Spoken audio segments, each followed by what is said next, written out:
Salam sejahtera, terima kasih kerana bersama dengan saya di Nazilin Unity Channel. Kita ucapkan sabas tahniah kepada seluruh rakyat Malaysia dan seluruh negara ini. Isu tapak kuil di Kuala Lumpur kini selesai dan kita ucapkan sabas tahniah kepada kerajaan dan juga semua yang terlibat yang telah bersama-sama bersatu padu menyelesaikan masalah itu. Dan yang lebih menarik lagi, kita rakyat Malaysia sangat menyanjung perpaduan dan juga kesatu paduan dalam segala perkara. Namun demikian, tidak dapat menyenangkan 100% hati semua orang. Ada saja yang tak suka.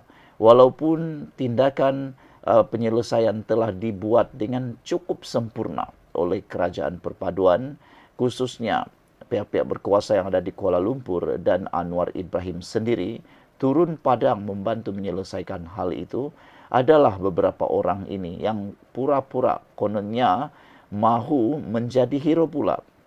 Walaupun Anwar Ibrahim sudah memberitahu, jangan cuba menjadi hero, jangan cuba nak berlagak seperti hero dalam isu berkaitan dengan 3R. Tapi ada sajalah yang menjadi hero. Kali ini kita petik daripada Harapan Daily untuk manusia bernama Firdaus Wong Wei Hung, ditulis oleh Muhammad Haris Abdul Ghani. Majlis Pecah Tanah Pembinaan Masjid Madani telah pun selesai.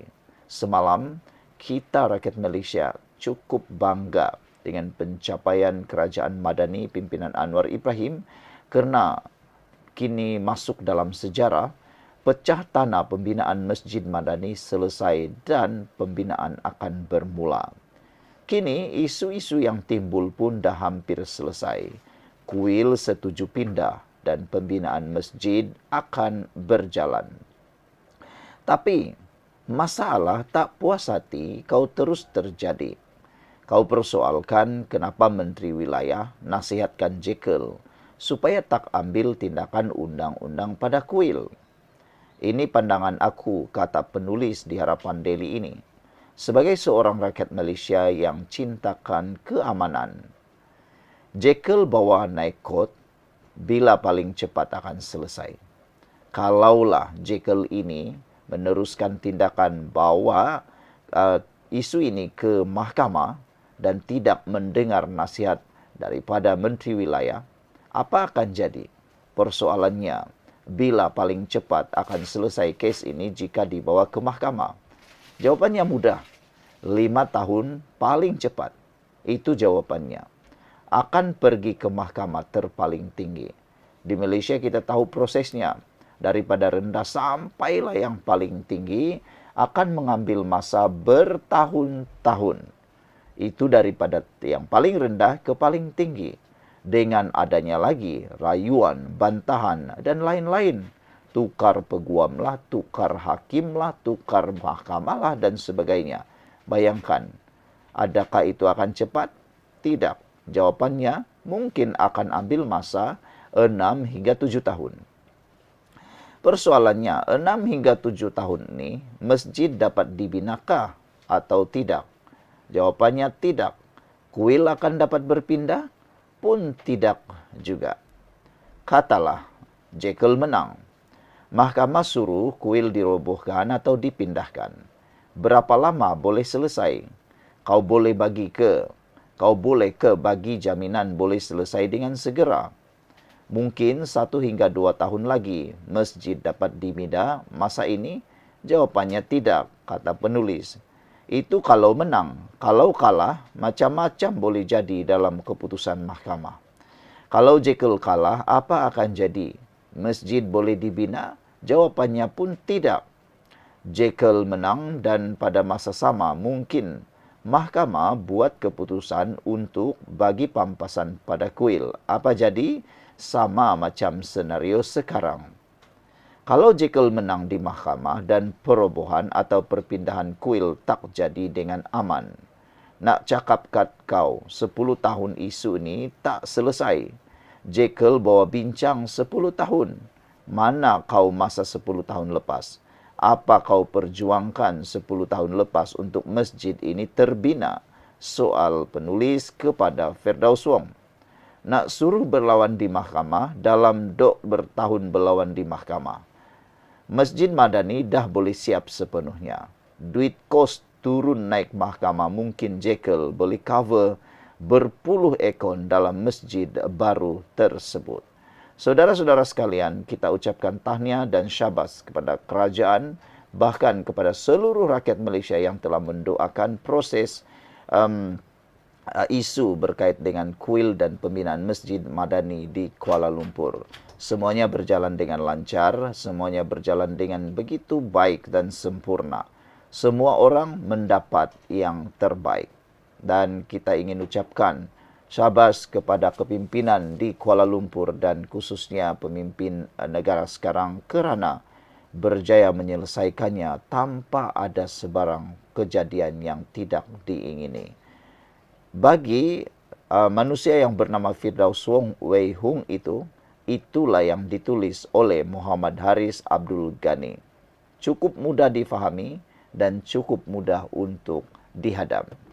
Semoga kita semua rakyat Malaysia mengamalkan toleransi yang sebaik-baiknya. Selamat menyambut bulan Syawal yang akan menjelma tidak lama lagi. Selamat menyambut Hari Raya. Kita jumpa lagi. Bye-bye. Salam sejahtera, terima kasih karena bersama dengan saya di Nazilin Unity Channel. Ini satu lagi fakta yang pastinya paling dibenci oleh walaun pembangkang dan juga pemimpin-pemimpin yang suka makan rasuah. Sejak Anwar Ibrahim menjadi Perdana Menteri, beliau telah memulakan pendirian dan juga kuasa beliau dengan menyatakan satu pendirian, menyatakan bahawa beliau akan memerangi segala rasuah, penyalahgunaan kuasa dan juga kebobrokan dalam tata kelola di negara kita.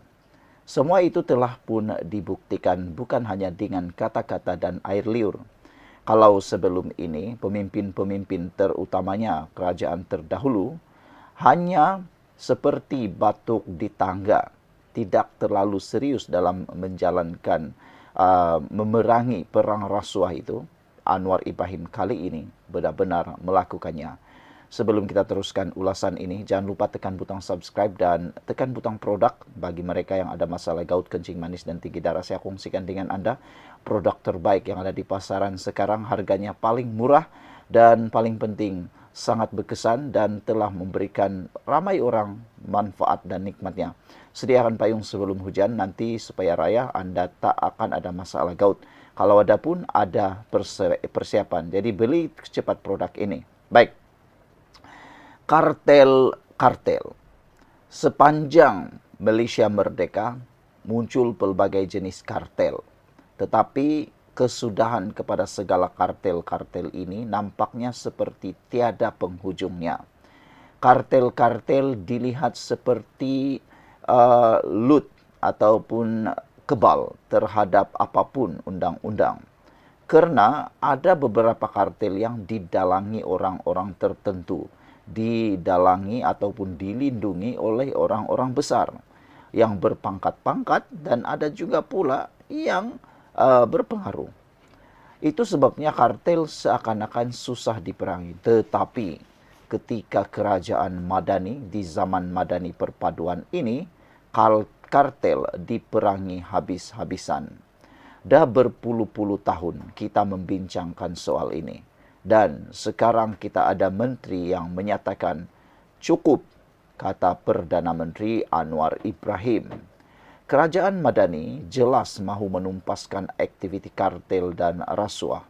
Usaha ini memerlukan tekad politik bagi menghentikan amalan yang telah bertapak sekian lama. Tidak pernah dalam mana-mana kerajaan sebelum ini yang sangat komited untuk memusnahkan aktiviti kartel dan rasuah seperti yang ditunjukkan oleh kerajaan Madani sekarang. Membangun Malaysia Madani. Oleh sebab itu, ini saya senaraikan kepada anda komitmen kerajaan Madani memerangi kartel dan senarai-senarai kartel yang sedang dan telah diperangi pada zaman Madani.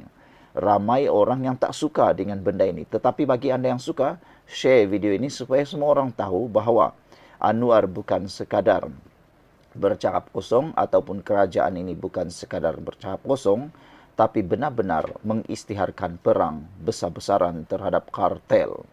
Pertama, perang kartel atau kartel yang telah diperangi di zaman Madani ialah kartel perolehan TLDM, yang mana tuntutan palsu kepada 13 buah syarikat pembekal yang menguruskan kerja pembinaan di sebuah kem TLDM melibatkan jumlah nilai melebihi 9 juta ringgit telah ditumpaskan oleh kerajaan Madani. Kedua, kartel yang turut menggemparkan seluruh Malaysia ialah kartel baja, yang mana pengagihan dan pembekalan kontrak baja padi di sebuah pertubuhan di bawah kawalan sebuah kementerian yang dianggarkan bernilai 1.8 bilion. Yang ini pun membuatkan ramai orang yang tak dapat duduk tenang, kerana beberapa orang penting dan berpengaruh besar turut disenaraikan terlibat dalam kartel baja ini. Kartel yang ketiga yang telah diperangi semasa zaman kerajaan Madani ialah kartel umrah. Kartel inilah yang paling dikutuk oleh rakyat Malaysia kerana senang-senangnya mereka mengambil kesempatan terhadap orang-orang yang ingin mengerjakan umrah.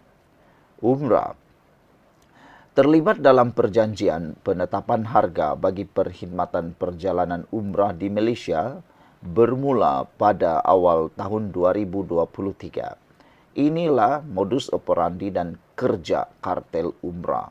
Mereka melakukan penetapan harga bagi perkhidmatan perjalanan umrah di Malaysia bermula pada awal 2023. Keempat, kartel dadah Sabah.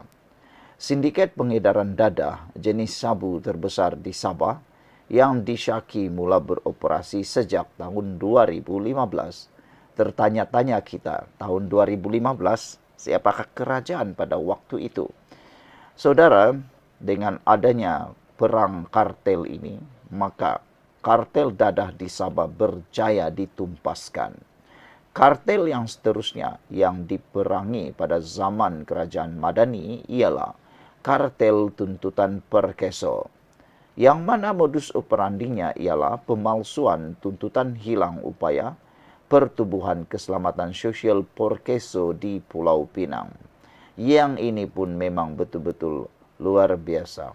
Namun, karena kecekapan pihak SPRM, PDRM dan pihak-pihak yang terlibat, terutamanya sokongan kerajaan Madani, kartel tuntutan perkeso berjaya ditumpaskan. Dan kartel yang begitu lama bertahun-tahun tak siapapun berani kacau, kartel daging, akhirnya diperangi semasa zaman Madani. Kartel daging ini ialah menyeludup daging beku dari China, Ukraine, Brazil dan Argentina sebelum dibungkus semula daging berkenan menggunakan logo halal dan dijual di Malaysia. Kartel yang seterusnya ialah kartel tender. Monopoli sebanyak 345 tender daripada beberapa kementerian dan agensi kerajaan di seluruh negara dan dipercayai beroperasi sejak tahun 2014. Tahun 2014, siapakah Perdana Menteri dan kerajaan pada waktu itu? Itu menjadi persoalan besar. Namun, hari ini kartel tender ini sudah ditumpaskan dan mungkin inilah sebabnya beberapa orang yang sangat berpengaruh mungkin pernah terlibat atau pernah makan duit dalam tender kartel ini mungkin marah dengan kerajaan pimpinan Anwar Ibrahim kerana pendapatan sakau mereka sudah diberhentikan. Syabas kepada kerajaan Madani. Dan yang terakhir, yang paling tular pada waktu ini, terutamanya pada waktu raya atau Ramadan ini, ialah kartel bazar. Kumpulan tertentu menguasai tapak bazar melalui pelbagai taktik kotor, termasuk pengaruh politik, rasuah dan manipulasi sistem penyewaan. Yang ini memang paling dikutuk. Saudara, itulah dia komitmen kerajaan Madani memerangi kartel pada zaman Madani ini. Berjaya, iya. Sekian untuk kali ini. Jangan lupa tinggalkan komen Anda.